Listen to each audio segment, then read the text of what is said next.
We are approximately 10 lines from the top of Nun Zayin. The line starts with the word ha-ohr. And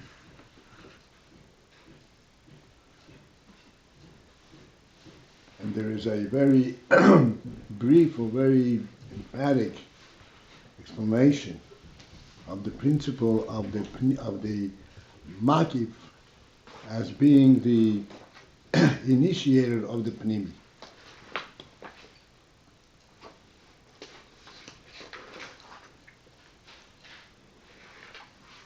And he explains how the pnimi actually is a derivative of the makif. As an example,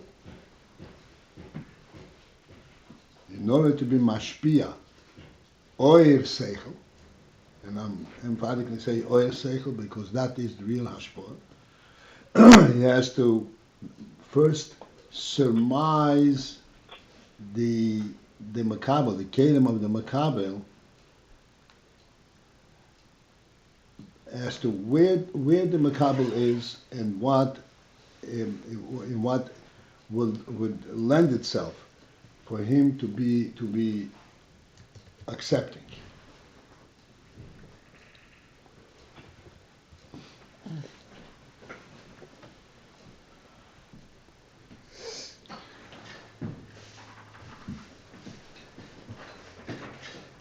As we are learning this, and then this Inyan is in reflecting of this Inyan,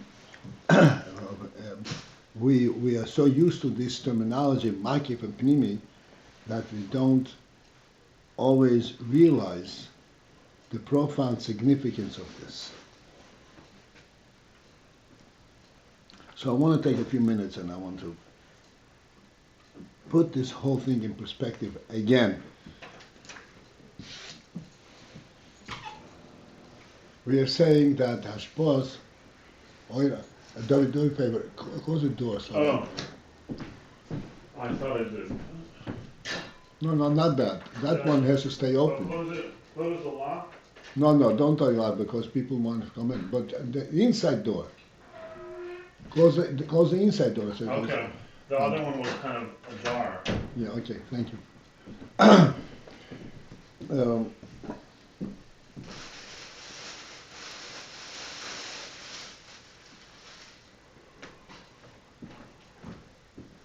Representing the union from Oyer Ipnimi as coming from Oyer Makif.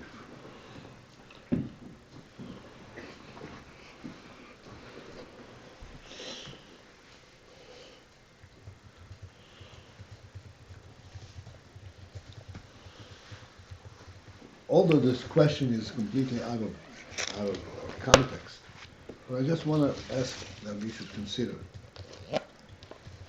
this structure of Makif and Pnimi. Is there something this is true for animals or for Havdu, or it's true only for human beings? Animals have an element of Makif.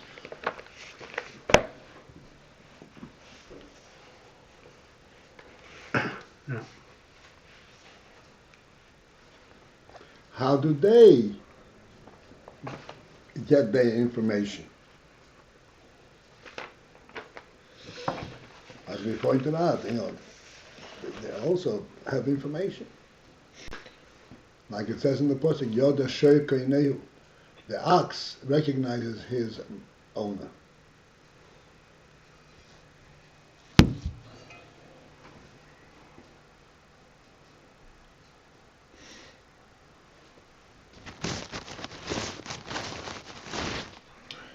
And yet they don't have the whole phenomenon of makif. And then the makif being the source for the pnimi doesn't exist.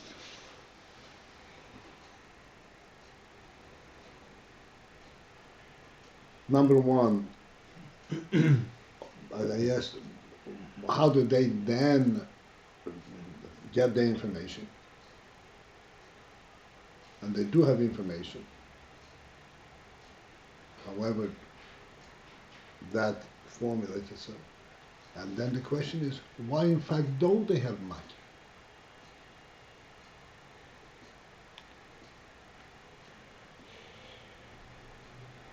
What is unique in the human being that he does have a makif?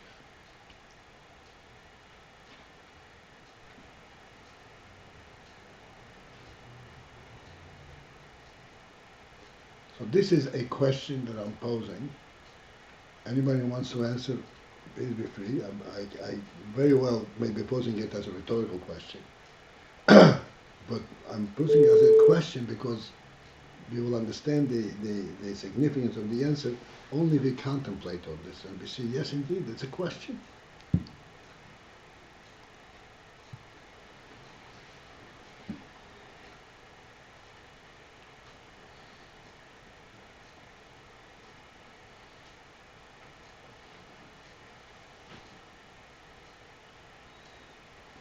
We've been speaking this whole week about or,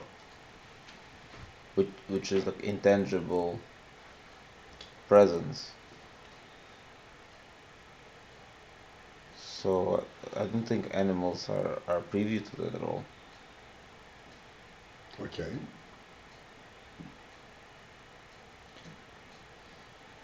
I asked their information that they do have. How did they get their information?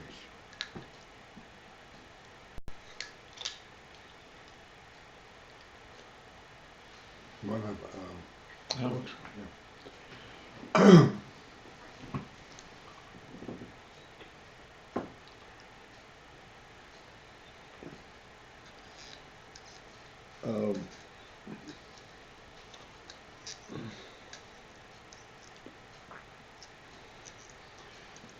On the other hand, in addition to that, this human being has oyer, and not the animal. That too should be a question. How come?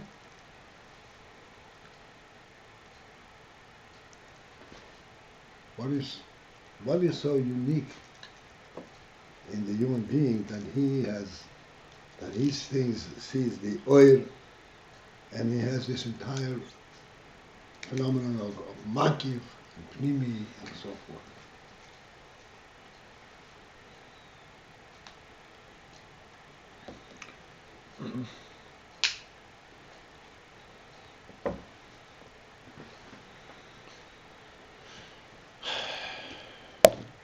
What is Nakuda? The Nakuda is very, very clear and simple thing in the sense that we discussed it many times. The human being begins his awareness. To the human being, the beginning of Mitzias is the Motzoi Rishon. It is not the Mitzias as he encounters it.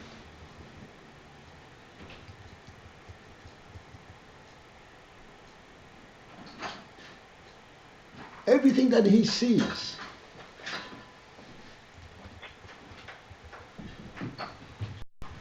it as the Motzoi Rishon presentation. You may protest and say, wait a second. I'm a human being and I never really experienced that. There are many things that we experience without being aware of it.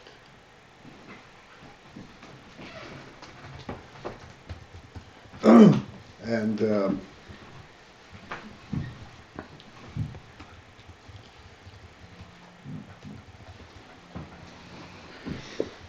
the proof of that is that when he's given a precise situation,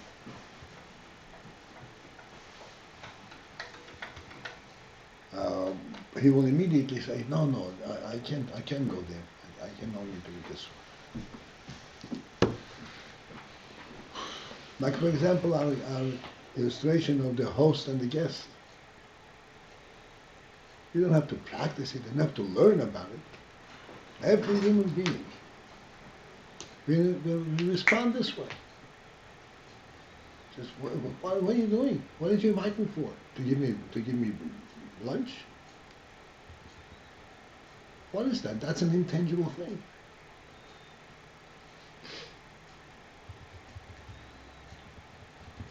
What's so important about this? I'm giving you lunch. What's so important about this intangible element? It is this intangible element that relates us to the motivation. That says, hey, this is something real here. Which is not just the practical experience. The reason that we too can relate in that way, and there's a reality to it, is because of the motivation. Because we both sense that there is a reality. And therefore our being together is real. Much superior to our own being. The reality of the motivation type.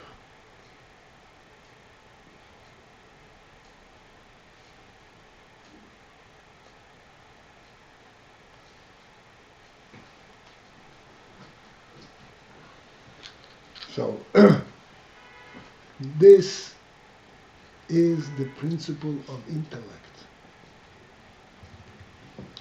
There are all kinds of different intellect. There's Nefesh Elokis, Nefesh Habahamis. But they pointed out the Nefesh Habahamis, yeah, it's a behemoth, but it's not a stupid behemoth.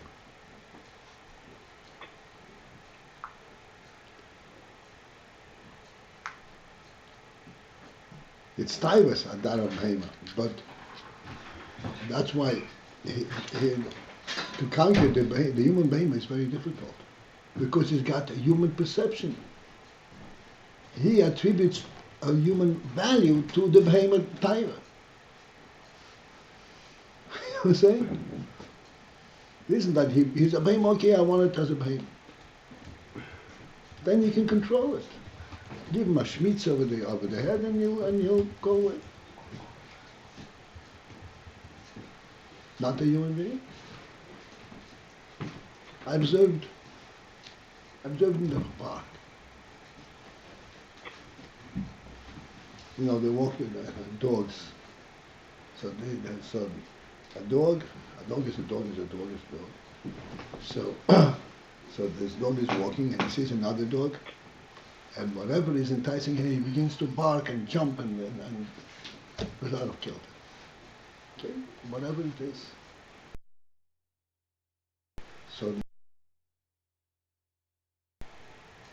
that's the pat on his head and calms him down, and he walks away like nothing happened. Try to calm down the human Yetzer Hara, human type, with a pat on the head.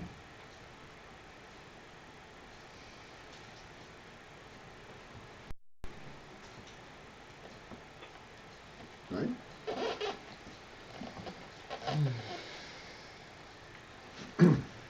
Tell your wife to calm down.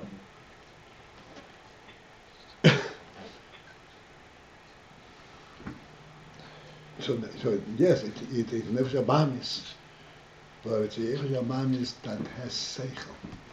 But in Finnish, my mother speaks a lot about this. Nefesh Habahamis is Nefesh Habahamis, but he has seichel. And because he has seichel, because of that, yes, indeed, he's got special strength and he can stand up to the Nefesh Elokis. On the other hand, he also can be directed and be mevorer and elevated to the point where he appreciates Nefesh Elokis. It's not a futile effort.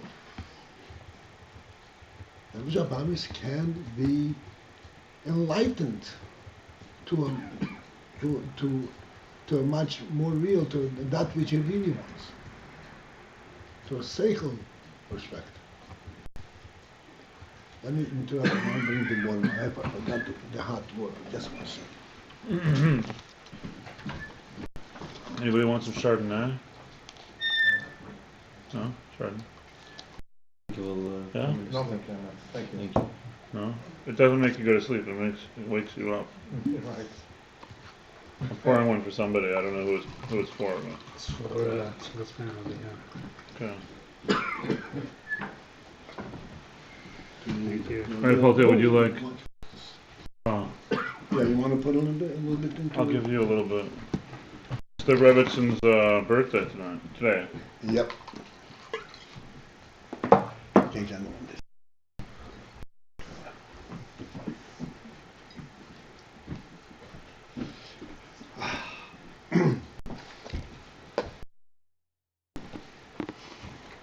So, this is the principle that is behind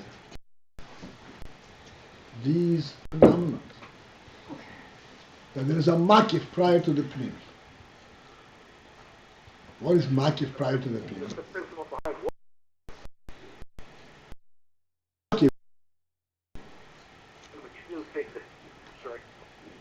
What? What happened? Hello?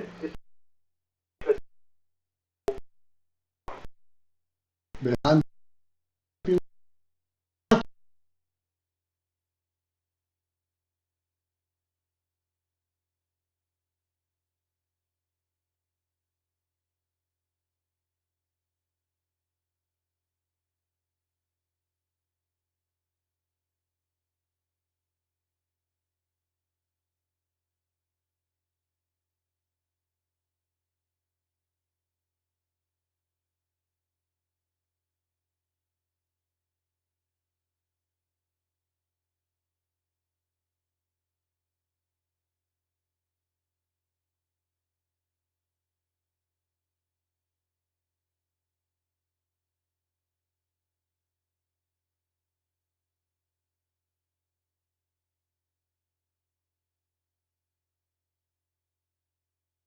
so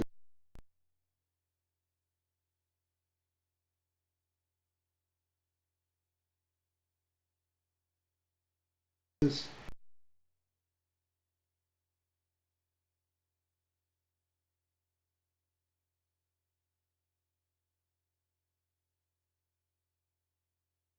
principle is everything comes from the Motzei Rishon. And Motzei Rishon is no way to explain what Motzei Rishon is.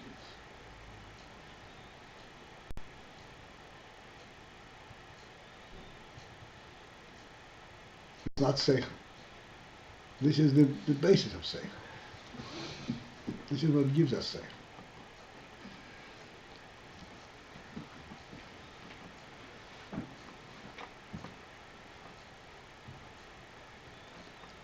Once you know, like we said many times, what is Chokhmah? The fact that there is a truth. Once you know there is a truth, then you begin to understand, to identify and determine the truth path, so to speak, elements in anything.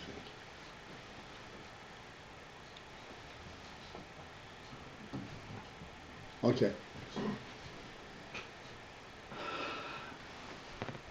Just felt that I want to bring this living element in this.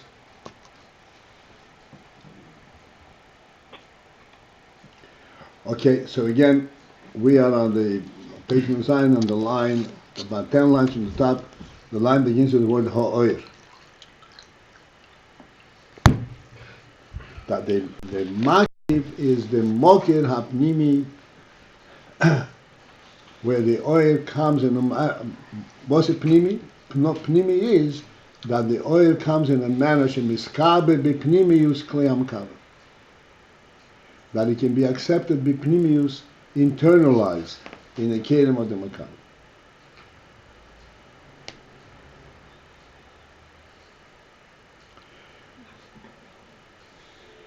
And this and the makif that we are referring to is described the makif.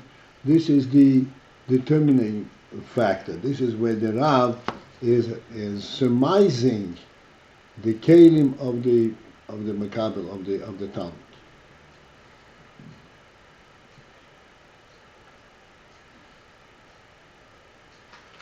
But as a result of this surmise, the makif, this surmise identifies what would be the pnimi that he can give and he can be given.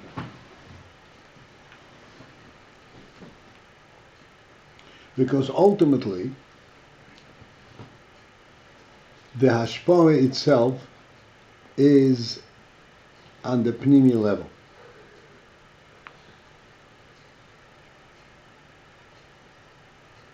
The hashpah itself directly is on the pnimi level. Although there is definitely the makif, in the sense that the mashpia relates to the makabel, and the makabel feels the closeness and the determination and the desire on part of the mashpia to be mashpia. That's a makif element. But from that, he is not going to have hashpos asech.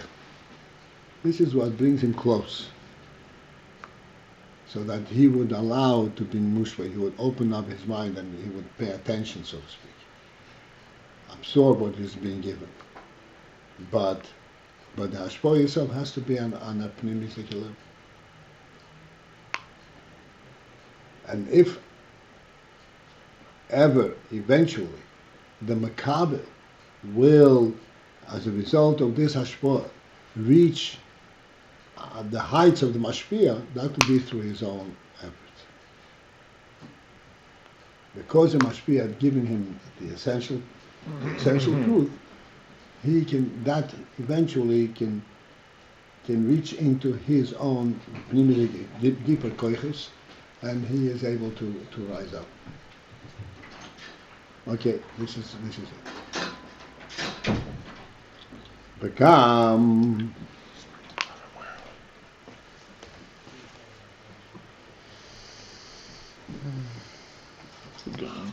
and then also,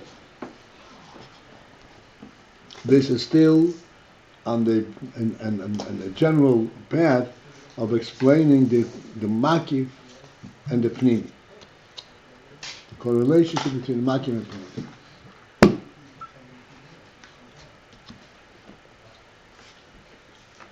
This is in order that we understand the other explanation in the Zohar about what is the Melech Elor. Melech Elor, Melech Torah. Melech Elor is Malchus the Ein. What is Malchus the Ein? And this is what the Rebbe is presenting to us. We have to know that in general, Hell and Begilui is a makif and pnimi. It explains what is a makif. Makif is that which is not known, and in that itself there is the makif that hashayach pnim, that is the source and the originator of the pnimi. So that the first level of makif is the hashor b'koyach, is where he determines and surmises the makabel. Vagam, and then also kasher nishba haseichel, when the seichel is actually being presented to the makabel.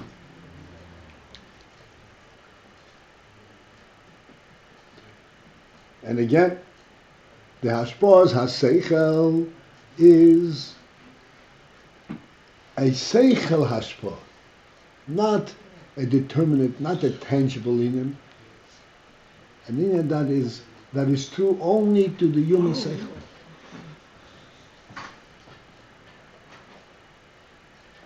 That's the hashpah haseichel.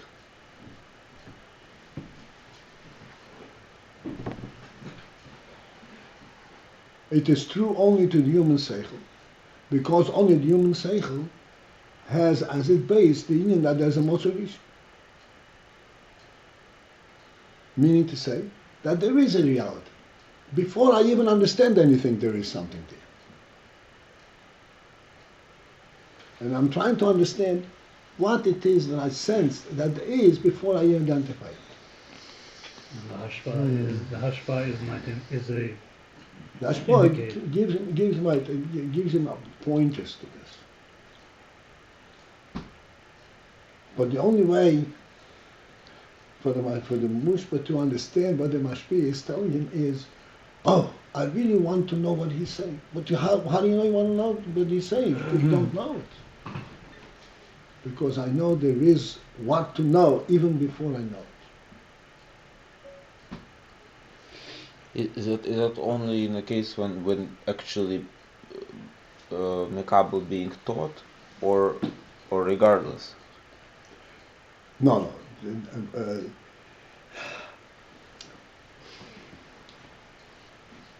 the Makabel, there is that knowledge that Mashpia is the one who alerts him to it.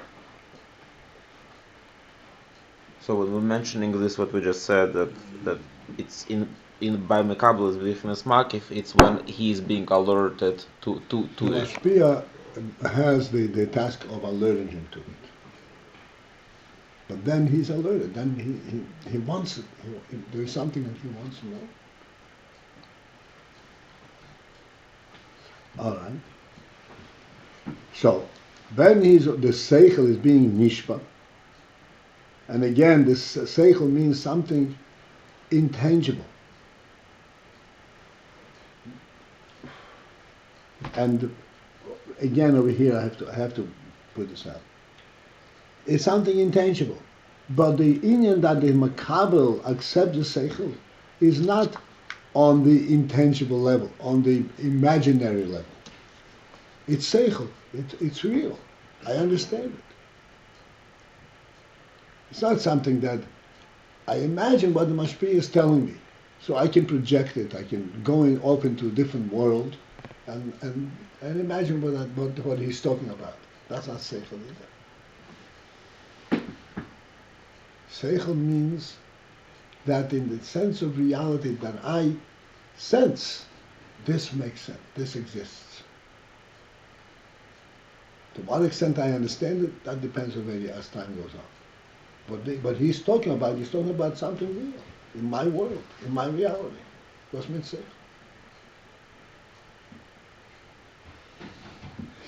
The mashpia has to find a way to access, to indicate for the mushpa something that he can relate to. That's right. That's what the ha-ohr is. And right, and something obviously of the truth of the etzem, but it's on a level that the... This is what the ha-ohr is about. That he surmises the mushpa, which means the mushpa definitely has that element. Otherwise, essentially, he's not human. He doesn't have the human qualities. He definitely has that element. And the mashpia surmises at what level is he conscious, and does he experience that element, and this is where he comes down to the mashpia. Mm-hmm.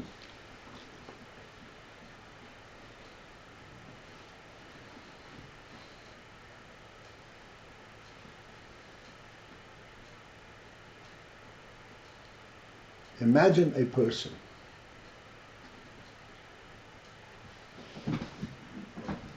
who would respond to the question, what happens when the host leaves?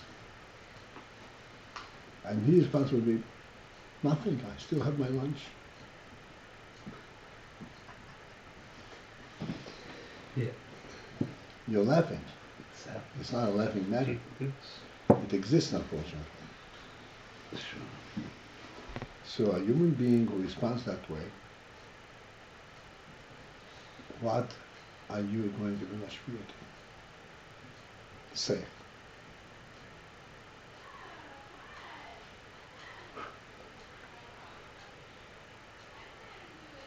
Somebody once asked me something like that. I said, that guy, you have to bring him very close. You have to prove to him that you really want his good. Once he actually is convinced of that, hit him over the head. You idiot! If he turns around and says, "Why do you call me an idiot?" Then you can start talking to him. He says, "You call me an idiot, goodbye." Forget it. So you have to get down to the very essence of the human being, of the person. If at that point he's taken aback, what's what's behind it here? Now, but he knows that you're saying idiot. There is some basis for it. I'd like to know what it is. Then you're still a human being. Yeah.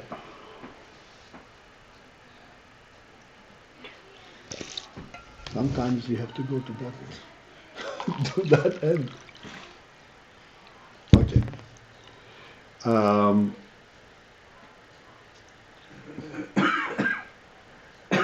So we say, kasher nishba ha-seichel, when the seichel is actually nishba, is bestowed up to the makabel, hare bitchilo, so then at first, hu eitz el ha-makabel bebchinas matu. By the makabel itself, the seichel is in a makif manner. What does that mean? Sharei ein mevin adayin as ha-seichel b'tachlisoi. Since that he does not understand as yet, in the beginning, the seichel b'tachlisoi to its very end, to its very point. Kol svara, each svara, each rationale, k'moi shehi le'omko v'amitos. Understand that l'tachlisa means to understand each svara to its true depth and to its truth. What is the principle? I'll try to, I hate to skip this kind of rich presentation, even though to what extent we have a shaykhut. Kol svara k'meisha hile om kol amitos. The svara as it is, to its depth and to its truth. What does that mean? K'meisha hile om kol amitos. It means a svara, as it is being presented, is being presented on some logical basis. The manner that is being shown is logical. But this logic is only a means to present the svara. This is not what the svara is. The svara has an oimek and ha'amitius. In other words, the reason that this svara is there, the reason I'm giving you the svara, is because there is an inherent truth about the svara. Not because I can prove it to you.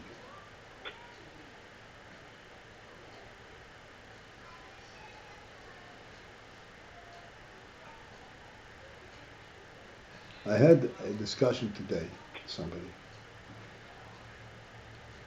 Still needs to get very learned in months of it, but still learning at some determinant level. So he says,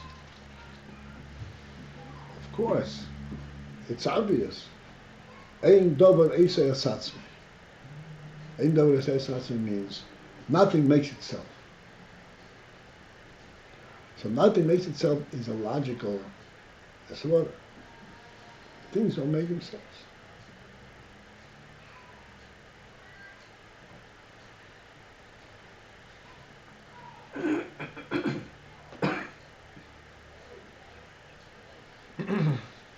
There is a superficial meaning to these words, and there is oimek and amitius in these words, which say something completely different. Because the Indian ein dover eisei asatzmei, you can actually argue and say, no, it's not true. How did the pile of garbage pile up over here? It happened by itself. Nobody could put it together that way.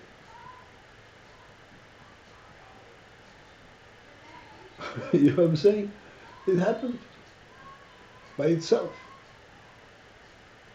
It collected it as a result of different winds going in different directions, and it piled up in a certain way. So this is Dover Aser Satzma. What is the principle behind in Oimeka Amitius in this word in Dover Aser Satzma? Why that? What is the point of it, and why are we so certain about it? The truth is, as we know, and this is what we are encountering, that we are faced with in these days, the world is a big part of the world that says no, the world made itself. And the whole world, the other world, struggles with it and fights with them, and they can't dissuade them from their principle. What's behind that statement? With certainty, that ain't awaress, not just a logical, oh yeah, I accept it, but just the certainty of it, and the reality that this statement should have an effect on your life. The statement that ain't awaress is actually implying that you are recognizing in this dover, in this thing, in the world, a certain quality that is beyond itself. That is not itself. That is bestowed to it from someplace else.